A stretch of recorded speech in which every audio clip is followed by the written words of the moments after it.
শপথে কি লড়াই, একদিকে রাজ্যপাল রাজভবনে শপথে অনর আর একদিকে বিধানসভাতেই শপথ চান সায়ন্তিকা রেয়াত। চিঠি পাল্টা চিঠির পর এবার বিধানসভায় ধর্ণা, উপনির্বাচনে জয়ী দুই তৃণমূল প্রার্থীর। জট কাটাতে রাষ্ট্রপতির দ্বারস্থ হওয়ার ভাবনা অধ্যক্ষের।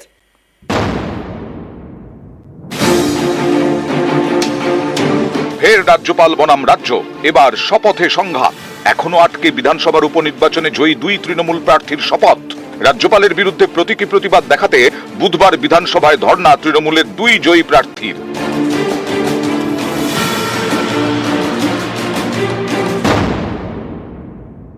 ইগোর প্রশ্নই নয়, হয় উনি আসুন, আমরা এখানে হাউস স্কুলে বসে ওদের দুজনকে শপথ দেওয়ার আমাদের কোনো আপত্তি নেই। আর যদি না হয় তাহলে উনি অথরাইজ করে দিন, যা ওয়েল হয়ে এসছে। এই যে খেলা হচ্ছে, হি ইজ অলসো এ কেসড প্যারা, he speaks for his master. His master হচ্ছে প্রধানমন্ত্রী।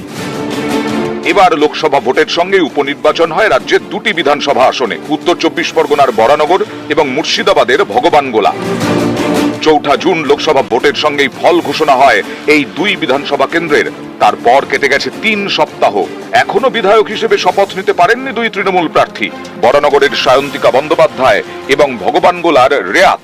রাজ্য বিধানসভার নজিরবিহীন ঘটনা বা বেনজির ঘটনা বলা হচ্ছে, যেখানে দেখা যাচ্ছে নির্বাচিত দুই জনপ্রতিনিধি, একজন বরানগরের অন্যজন ভগবান গোলার, তারা বসে পড়েছেন বিধানসভার পটিকোতে এবং জয়ের যে শংসাপত্র দুজনের হাতেই এবং একই সঙ্গে যে পোস্টার, সেখানে লেখা আছে waiting for the arrival of honourable governor for oath.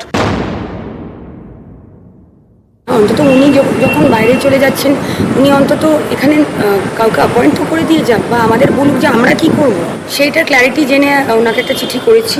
আগামীকাল আবার আমরা অপেক্ষা করব এখানে মাননীয় রাজ্যপালের ডিসিশনের জন্য। 1-1.5 ঘন্টা আমরা বি.আর. আম্বেদকরের মূর্তি নিচে বসব। এই জটিলতার সূত্রপাত বেশ কয়েকদিন আগে। প্রচলিত রীতি অনুযায়ী উপনির্বাচনে জয়ী প্রার্থীদের শপথ বাক্য পাঠ করান বিধানসভার স্পিকার। রাজ্যপালের অনুমতি নিয়ে শপথ বাক্য পাঠ করানো হয়, এর অন্যথা হয়ই না। তাই উপনির্বাচনে জয়ী প্রার্থী কবে শপথ নিলেন তা অনেকের নজরেই পড়ে না। কিন্তু এবার সেই শপথ নিয়ে হাজারো জটিলতা, রাজ্যপাল রাজ্য সংঘাত। রাজ্যপাল জেনে শুনে চ্যালেঞ্জ দিচ্ছেন মনে হয়। আমরা লোকসভায় কি দেখলাম, লোকসভায় তো রাষ্ট্রপতি সবাইকে শপথ দেননি, প্রোটেস্ট স্পিকার করেছেন। পশ্চিমবঙ্গের ক্ষেত্রে দেখছি একটা অন্যরকম তিনি চিন্তা ভাবনা করছেন। এটা কেন করছেন আমি বলতে পারবো না, এর পেছনে কোনো উদ্দেশ্য থাকতে পারে। প্রধানমন্ত্রীর মতো মানুষ, তিনিও প্রোটেস্ট স্পিকারের কাছে শপথ নিলেন। আইন দেখবো, আইন দেখে আইনজীবীদের সঙ্গে পরামর্শ করবো এবং to what extent we can do, দরকার হলে রাষ্ট্রপতির নজরেও আমি আনবো। দুই জনপ্রতিনিধির শপথের বিষয়ে বিধানসভার সচিবালয় থেকে চিঠি পাঠানো হয় রাজভবনে। এরপর বিধানসভার সচিবালয়ের থেকে কিছু তথ্য চেয়ে পাঠায় রাজভবন। গত শনিবার রাজভবনের থেকে ইমেল পান সায়ন্তিকা ও রেয়াত।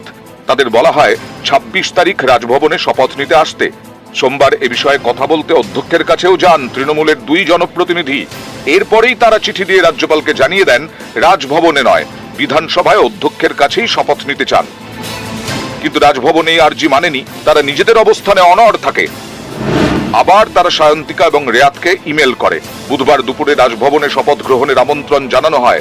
রাজভবনের ইমেলে এও উল্লেখ করা হয়, গত বছর উপনির্বাচনে জেতার পরে ধূপগুড়ির বিধায়ক রাজভবনেই শপথ নিয়েছিলেন। এরপর সায়ন্তিকা ও রেয়াত বিধানসভায় গিয়ে স্পিকারের সঙ্গে কথা বলেন, সিদ্ধান্ত নেন তাঁরা রাজভবনে যাবেন না, শপথ নেবেন বিধানসভাতেই। বুধবার বেলা 12টা থেকে বিকেল 4টে পর্যন্ত তারা বিধানসভায় অপেক্ষা করবেন। সেই মতো এদিন তৃণমূলের দুই জনপ্রতিনিধি বিধানসভায় আসেন, কিন্তু রাজ্যপাল আসেননি। রাজ্যপালের বিরুদ্ধে প্রতীকী প্রতিবাদে বিধানসভাতেই ধর্নায় বসেন সায়ন্তিকা ও রেয়াত, যা কার্যত নজিরবিহীন বলেই অনেকের মত। নিউজ 18 বাংলা।